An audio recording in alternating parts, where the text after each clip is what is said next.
인사이트 시크릿 클래스 5강 주제문 단서. 자, 1강부터 4강까지 학습한 글의 주요 정보 선별 기능과 글의 흐름을 파악하게 만들어주는 이 담화 표지를 여러분들은 공부를 하셨을 거예요. 이 담화 표지를 수능 출제 지문에 적용을 해서 지문의 주요 정보와 글의 맥락을 보게 해주는 언어 장치를 주제문 단서라고 합니다. 간편하게 말하면 담화 표지의 수능화라고 생각하시면 돼요. 따라서 주제문 단서는 수능 문단에서 필자의 중요 메시지와 글 구조의 인식에 매우 편리한 필수 장치라고 보시면 됩니다. 자, 하지만 좀 더 디테일하게 들어가서 이 주제문 단서의 핵심은 결국은 글을 전부 읽는 게 아니라 주제문 단서가 있는 문장만 읽어서 시간을 절약하고 어떤 효과적인 구조 파악을 하려는 중요한 단서가 되는 겁니다. 자, 외국어 영역 독해 28문항 중에서 총 14문항에 이 주제문 단서를 적용해서 효과적으로 문제를 풀 수 있어요. 자, 그러니까 이 단서를 꼭 암기하시고 지문을 보는 훈련을 하도록 하셨으면 합니다. 자, 다음 그 주제문 단서표가 나올 건데요. 이 주제문 단서표는 104 교재 8쪽에 있고 이 내용은 104 교재의 프로세스 노트를 통해서 지속적으로 꼭 훈련을 하셔야 합니다. 그래서 실제 시험장에서 자동화된 과정처럼 시행되어져야 돼요.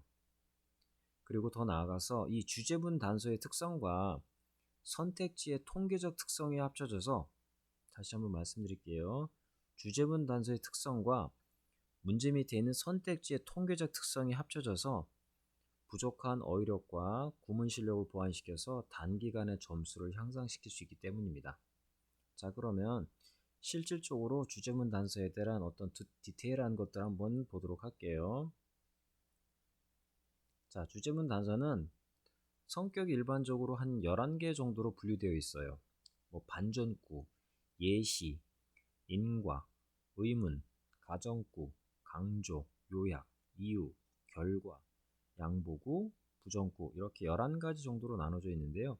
일단 각 주제문 단서의 어떤 예를 보고 성격을 좀 파악해 보도록 하겠습니다. 일단 반전구는 however나 혹은 but, in contrast, 여러분 많이 봤을 거예요. 이 반전구 다음에는 바로 뒷문장이 바로 주제문이라고 생각하시면 돼요. 다음 예시 문장 for example이나 for instance가 나오는데요. for example이나 for instance는 바로 앞문장이 주제문이라고 생각하시면 돼요. for example이나 for instance는 바로 앞문장이 주제문이라고 써 있죠. 앞서 봤었던 반전구는 바로 뒷문장이 주제문이 등장한다고 보시면 돼요. 자, 인과관계를 나타내는 therefore나 혹은 thus, hence 등은 바로 인과문장 바로 뒷문장이 주제문이라고 보시면 되고요.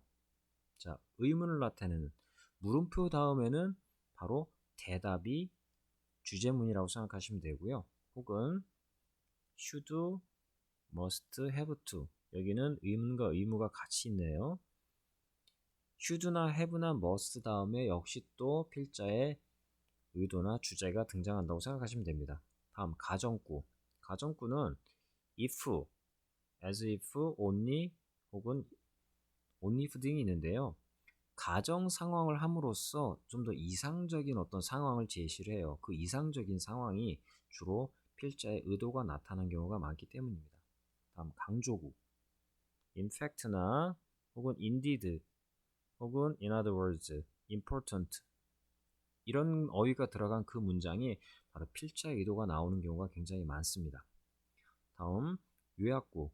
in sum, in short, lastly, briefly. 앞에 나온 내용을 간략하게 요약함으로써 필자의 어떤 의도나 주제가 등장하는 경우가 굉장히 많아요. 다음 이유를 나타내는 because, as, why. 여기서 as는 이유를 나타낸다고 생각하시면 돼요. 이유를 나타내기 때문에 또한 중요한 필자의 의도가 나타나거나 중요한 정보가 나타나는 경우가 많습니다. 다음 결과. found, imply, suggest, indicate, show. 이런 말들은 어떤 발견이나 혹은 연구를 통해서 알게 된 내용을 제시하기 때문에 결과적인 측면에 있어서 거의 필자가 말하고자 하는 의도나 글의 주제가 등장하는 경우가 굉장히 많습니다. 따라서 지문에 저런 말들이 나오면 그 부분만 읽어도 대부분 답을 찾을 수가 있어요. 다음 양보구. although, while, even if, even though. 자, although를 포함한 문장에서는 그 although가 들어간 문장보다는 although가 들어간 차후에 바로 뒷문장. 비록 뭐뭐시지만 뭐뭐한다. 그 뭐뭐한다라는 부분에 글에 주요한 어떤 쟁점이나 혹은 주요한 정보가 나타나는 경우가 많아요. 다음 부정구. No, little, only, never, necessarily, none.